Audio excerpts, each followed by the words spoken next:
السلام عليكم شباب، ورجعت لكم مقطع جديد. شلونكم؟ شلون صحتكم؟ زين. اليوم شرحنا على طيور الحب، شلون تخلون النثية تبيض. اولا لازم بيت حلو، اهم شي نظافة القفص.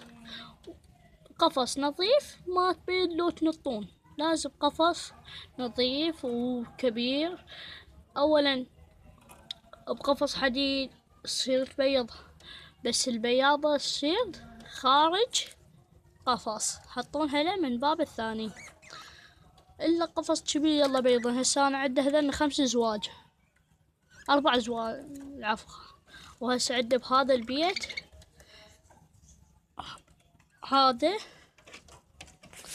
هذا البيت مبيضة وحدة مبيضة. لازم الفيتاميات، لازم تروحون لأي محل، أي محل مال بيعطيو الحب، قل له رايد كنز. هسه راح أوريكم الكنز. هذا الكنز معقولة، هذا الكنز شباب، هذا زين للطيور الحب. أولا لو ما عندكم كنز تعوفون ملح وبورق، تحطونهم بالماء تعوفون له بطاسة. هاي زين لهم الصحة.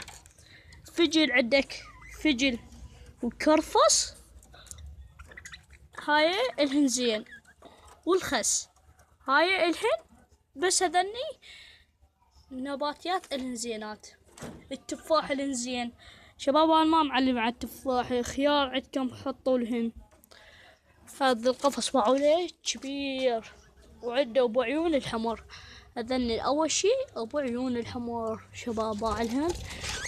لو نثية مريضة ما تبيض الا لازم شنو هاي النثية الصفرا باعولها شلون زينة. باع هذيك النثية الهولندية على البيت باعولهن، وهذا فحلها الهولندي هذا راح شباب باعولهن. مشكورين، ولا تنسون اعجاب وتعليق. لا تنسون اشتراك بالقناة. مشكورين شباب، لا تنسون اعجاب وتعليق واشتركوا بالقناة. مشكورين شباب.